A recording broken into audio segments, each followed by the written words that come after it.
This is actually where you appreciate the philosophy of the Quran, the wisdom of the Quran. Allah sent Adam alayhi salam to this earth, and there was 3 that came down to the earth together. Adam, Hawa, and there was one more. Iblis, thank you very much. Like, who? Iblis. And Allah says, بَعْضُكُمْ لِبَعْضٍ عَدُوٌّ. You will be enemies to each other. He said, you will be enemies to each other. So there's 3 people, 3 individuals, Adam, Hawa, and Iblis. And Allah says, you'll be enemies to each other. What does that mean? You too will be enemy of that one? No, that's not what that means. If I say to 3 people, you will all be enemies to each other. A will be enemy of B.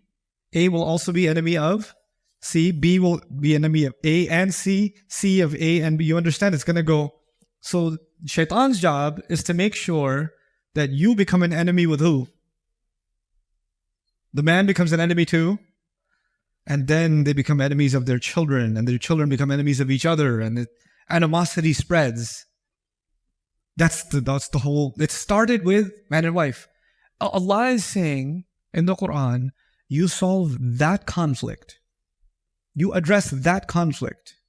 And you've created peace inside of a family.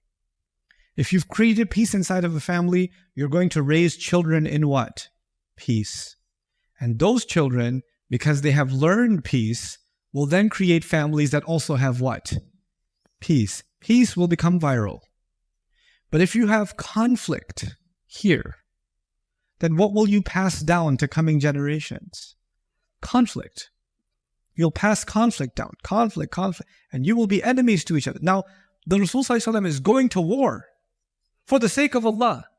And it's as if Allah is saying, if you don't win the battleground of the family, then there's no purpose of this war. The real victory, the real palace, is actually the book of Allah is implemented in the household.